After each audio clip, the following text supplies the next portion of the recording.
and welcome to Travel Tuesday. I'm Amanda Drum with Journeys by Amanda, and I'm your host today. Uh, just a little bit about me. After 30 years of working in higher education, I retired to pursue my passion for travel. I have had the fortune of traveling to all 50 states and over 40 countries on 5 continents. I've completed extensive training as a travel advisor and hold specialist certifications in group travel, cruising, and all-inclusive resorts. I've combined all of my training, experience, and research into Journeys by Amanda, where I'm excited to share my love of travel and plan your ultimate journey. Today, our guest, Deidre Stevens, and I will discuss the top reasons you really want to add Iceland to your bucket list. We'll give you a sample ring road itinerary, a few practicalities like packing and money matters, and we'll talk about the best ways to get there. But now, without further ado, I will hand the screen over to our expert for the day, my best friend, my travel buddy, my blogging partner, Deidre Stevens. Deidre is an avid traveler who has visited 57 different countries. She's also the inspiration behind the Extravagance blog and a fabulous resource for all things travel and travel hacking. Deidre, take it away. Thanks, Amanda. I don't know that I can claim expertise on Iceland in particular, but we have taken a group there, and I'm happy to talk to you tonight and excited to be here to talk through our Iceland adventures. As you can see on the slide, there's so many reasons to visit Iceland. There is no shortage of varied terrains in Iceland. During your visit, you will see glaciers, waterfalls, black sand beaches, lava fields, mountains, ice fields, bays, fjords. The list goes on and on and on. It's no wonder they call Iceland the land of ice and fire. Now, if you travel to Iceland during the right time of year and have a little bit of luck, you just might see the spectacular northern lights. You have your best chance of seeing them if you plan your trip during the months from September to April. There's nothing quite like the icy landscapes of Iceland. You can explore ice caves, hike on a glacier, test your strength by lifting chunks of ice on Diamond Beach, or simply enjoy the beautiful icy blue views of glacier lagoons. There are plenty of wildlife viewing opportunities in Iceland. From May to August, you can see puffins. The best time to see whales is from April to September. Arctic foxes and Icelandic horses can be seen year-round. There's nothing quite like a good soak in one of Iceland's many thermal lagoons. You can find them all over the country. Now, while you don't want a volcano to disrupt your vacation, you might be lucky and see what the locals call a tourist volcano. This is a volcano that is erupting, but does not cause harm to the locals or the visitors. Iceland is full of waterfalls. During your trip, you will see many, including at least one that you can walk behind. There's plenty of thermal activity in Iceland, including geysers that erupt every few minutes. Reykjavik is the site of many interesting museums. Now, Reykjavik is the capital of Iceland, and it is the city that you stay in, usually on the day that you arrive. The Saga Museum provides a history of Iceland through lifelike wax figures. The Icelandic Punk Museum explores the history of Icelandic punk music through posters, photos, musical instruments, and stage equipment. The Perlan Museum tells you all about Icelandic nature through interactive exhibits, including an ice cave. And perhaps the most unique museum is the Icelandic Phallological Museum, which houses the world's largest collection of penises from over 100 mammal species. It's definitely a weird place to visit. But perhaps the best reason to visit Iceland is the ability to learn about the country's quirky natives. At least half of all Icelanders believe in fairies. They think they live in the rocks, lava fields, and the hills of the country. So keep your eyes peeled during your trip. Maybe you'll get a glimpse of one. To take advantage of the thermal lagoons scattered throughout the country, Icelanders expect you to shower very thoroughly before entering. The natives love to eat fermented shark, which in my experience tastes and smells like ammonia. It wasn't very appetizing for me. Icelanders also have interesting name conventions. Your last name is your dad's first name, along with either son if you are male or daughter if you are female. So my father's name is Walter, so my Icelandic name would be Walter's daughter. All right. Before we get started on the itinerary, I want to clarify that this is a 9-night tour plan. You can spend as many days in a given location as your time and pocketbook allow, but you will find that most standard ring road tour schedules are 8 to 9 nights in length, and they change hotels every single day. Also, if you look at other itineraries, you'll often start in the Golden Circle and they travel south counterclockwise. That's because most tours run in the deep summer months since northern roads become more challenging in the winter. But the northern lights are most visible between September and April. So, to optimize your chances of seeing the elusive aurora borealis, we suggest going in late September and hitting the north first, so you're heading south as the calendar flips over to October. One last item to note: I cannot properly pronounce any Icelandic cities, mountains, glaciers, or anything else for that matter. They have these horribly long names.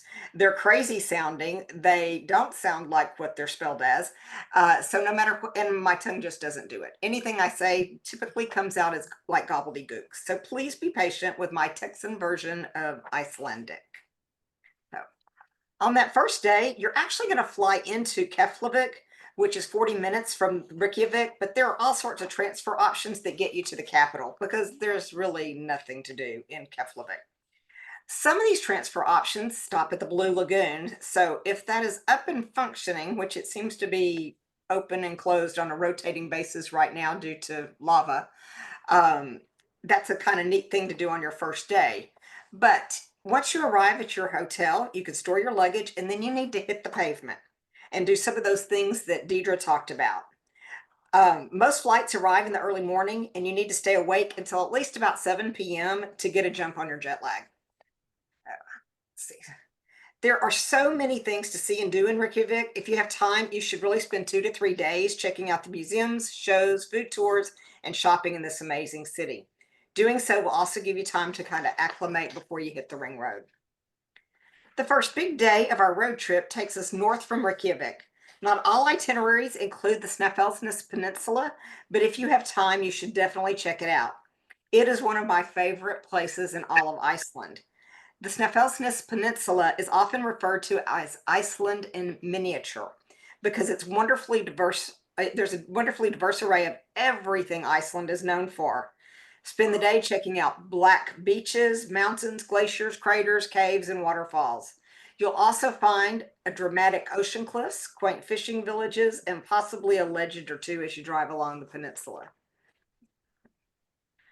On the next day, you travel along the northern coast toward Kollafjörður Canyon.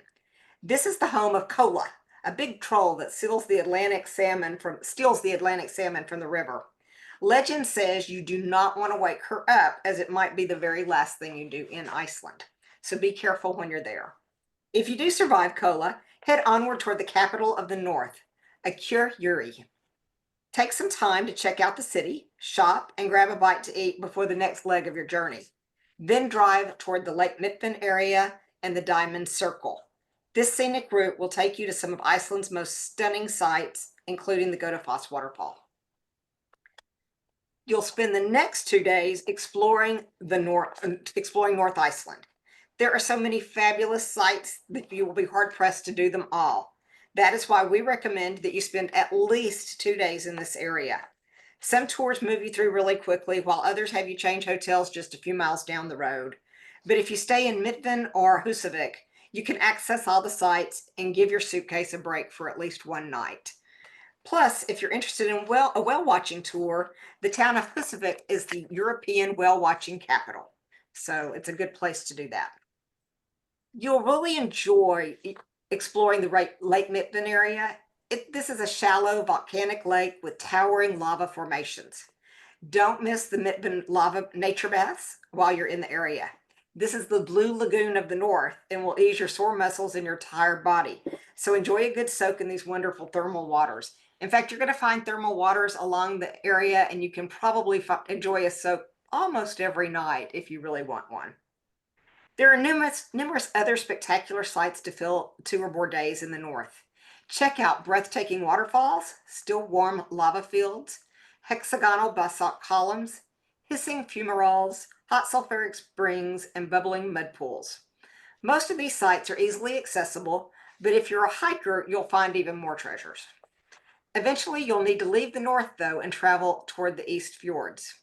If you're really adventurous and in great shape, you could hike to Hingafoss waterfall. This is the third highest waterfall in Iceland, and it takes about 2 hours round trip, which doesn't sound like much, but the path is quite rigorous and it's very steep, so only strong hikers should consider this one. If you're there in the summer, head to Borga Fjord Estri to check out the puffins. Unfortunately, you're not likely to see the puffins and the northern lights on the same trip. Cute as they are, we recommend that you time your trip to view the lights instead because they're utterly amazing. But if you're a birder, you might want to see those puffins. You'll begin day 5 with a drive to the town of Sigi Fjord Ir. This charming town is embraced by majestic mountains and a tranquil fjord. It's quite famous for its iconic blue church that's pictured here and other vibrant architecture. Next, you'll take a leisurely drive along the East Fjords where you'll find stunning landscapes, waterfalls, and small fishing villages along the way. Also, watch for reindeer as you explore the area. The highlight of the day is Vestrahorn Mountain. If the weather is right, you can appear to be walking on the water with the mountain in the background. It's a great place to snap some pics and fill up your Instagram or your Facebook. Begin day 6 with a drive to Skaftafell National Park. This is another one of my favorite places in Iceland. Skaftafell is filled with beauty, and two of the most uniquely interesting things to see are the Glacier Lagoon and Diamond Beach. The Glacier Lagoon is one of Iceland's most beautiful natural wonders. Giant icebergs float as they slowly make their way to the ocean. Many are broken up by waves, and then they land on Diamond Beach. This is magical to see as the ice on the black sand looks like enormous diamonds glistening in the sun. And let's face it, diamonds really are a girl's best friend, right? After Diamond Beach, you'll drive through the Laki lava fields that were created by the 1784 volcanic eruption. Iceland lost 20% of its population and half of all the livestock in the area due to the hot lava from this. And it's really a cool thing to go through and walk on that area. If you're in super great shape, you can check out the Vardafoss waterfall. And if you're really adventurous and you have the time, you might even take a glacier hike while you're in that area. The south coast is one of the most popular areas in Iceland. You'll walk behind the cascading waters of Seljalandsfoss waterfall. This creates a stunning curtain of water that plunges into a big pool below. And I can't even begin to tell you how cool it is to stand behind these powerful falls. You definitely want to check out the Skogafoss waterfall as well. It's nearby. And with a height of 60 meters and a width of 25 meters, it boasts a powerful and very thunderous flow of water. Leave a little time in your day to explore the town of Vik. It's a fun place to take a break, grab lunch, and shop. The South Coast is also another place to spot puffins if you're there in the summer. The trip culminates with the beautiful Golden Circle. The Golden Circle is a wonderful drive connecting Thingvellir National Park, the Geyser geothermal area, and the Gullfoss waterfall. Thingvellir is located on the spot where the oldest still active parliament in the world was established in the year 930. But even cooler than that, this is where the Eurasian and North American tectonic plates meet. You can literally walk or even snorkel between the continents. Snorkeling the Sulphur Fissure was one of the highlights of my trip, even if I was absolutely terrified and my hair literally froze, sticking straight up. The Gullfoss waterfall, with its almost ever-present rainbow, will leave you breathless, and watching the Stroker geyser erupt in the geothermal area is mesmerizing. If time permits, you might also want to check out the Carid volcanic crater with its beautiful turquoise blue waters. And make sure to stop at the Friedheimer Tomato Farm. They offer a wonderful soup and bread buffet that will hit the spot for a midday meal, and their greenhouse tour is unbelievable. In the afternoon, you might want to take time to explore one of the lava caves in the area, or you might want to head back to Reykjavik for a free afternoon and one last visit to one of the city's fabulous geothermal pools like the Sky Lagoon. Unfortunately, all good things do come to an end, and so will your time in Iceland. Most US flights depart the country in the early morning. If that's the case, you might want to spend your last night at the airport hotel. But if you have a little longer to linger on departure day or the evening before, then you definitely want to wake up in Reykjavik. Take whatever time you have before you fly out to enjoy anything you might have missed in the city. Now, Deidre's going to kind of give you a little bit of information on packing. Thanks, Amanda. I am now ready to pack my bags to go back to Iceland. We learned a lot about what to pack and what not to pack during our last visit to Iceland. We won't spend a ton of time on this tonight, but we learned that you really only need a few long sleeve tops, 1 to 2 pairs of waterproof snow pants, a few sets of base layers, waterproof hiking boots, and warm socks, hats, scarves, and gloves. Your biggest investment should be a heavy waterproof coat. I like the 3-in-1 options that have the warm inner coat layer that can be worn alone, an outer raincoat layer that also could be worn alone, and then you can put both pieces together for both warmth and water protection. Make sure to pack a swimsuit and water shoes for those thermal lagoons you're going to want to check out. Other necessary things are sunglasses. When the sun shines on all that ice, it can get very bright. Those hot hands that you can buy that you can shake and they get warm, you can put them in your pockets. That really makes you feel a lot more warm. And a water bottle. And if you plan to do a lot of hiking, you may also find trekking poles useful. People often wonder how much cash they need when visiting Iceland. You can use your credit card all over the country, so you don't need to worry about that too much.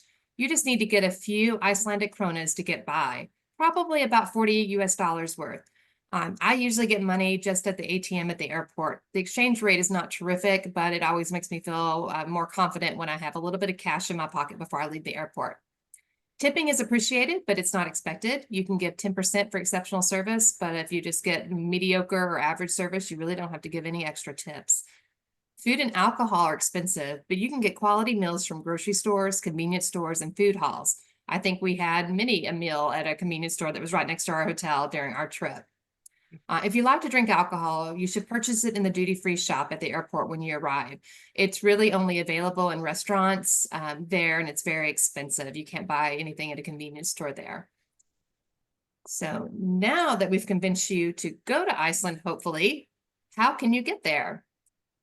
Well, you can obviously take advantage of our very own Journeys by Amanda to book any kind of trip you might be interested in. She can plan self-driving tours, group tours, and private tours just for you. All you need to do is contact her and she will give you more information on options and pricing.